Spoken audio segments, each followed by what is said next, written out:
Hi, this is Pastor Steve of North Hollywood First United Methodist Church. Have you ever thought about what it means to have debt lessened or forgiven?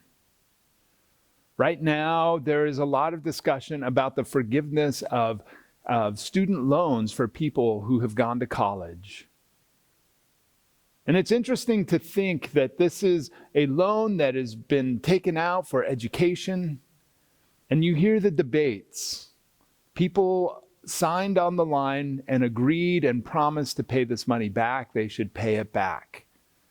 On the other hand, you hear of people who are graduating and realizing all of a sudden that their entire futures are tied to the repaying of these loans. And then we get into the question of, is it fair for those who have already paid off their student loans? And what does it mean for those that have taken out loans for individual businesses? Is there going to be forgiveness of their debts? And sometimes people will say it's the right, faithful, and Christian thing to pay back debts. And yet, in the Christian faith, the forgiveness or the lessening of debts is something that is part and parcel to our language of God's kingdom. Now, I'm not making a big statement on how all this fits together. What I am saying is, what does it feel like to have a debt lessened or forgiven? This week, we will be reading a story out of Luke chapter 16, verses 1 through 13, about a manager who lessens the debt on people who owe money to the manager's master. And he ties the hands of the master.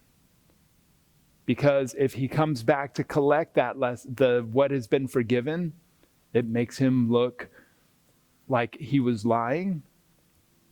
And it makes it look like his reputation of being generous and forgiving.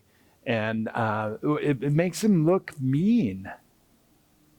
Whereas if he just counts his losses, his reputation is enhanced. How do we represent God when it comes to sins and when it comes to debts? In many Christian traditions, we say, forgive us our debts as we forgive our debtors. How do we lessen the weight that people carry around, especially when it comes to their relationship with God? These are the things we will be talking about this Sunday, the 18th. You can get that worship service either here online, or you can join us at 10:30 in our sanctuary for worship. And afterwards at 11:30, we're having a carne asada lunch as we celebrate Hispanic Heritage Month.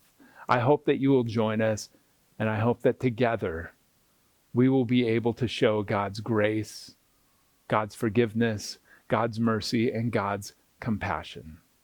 Amen.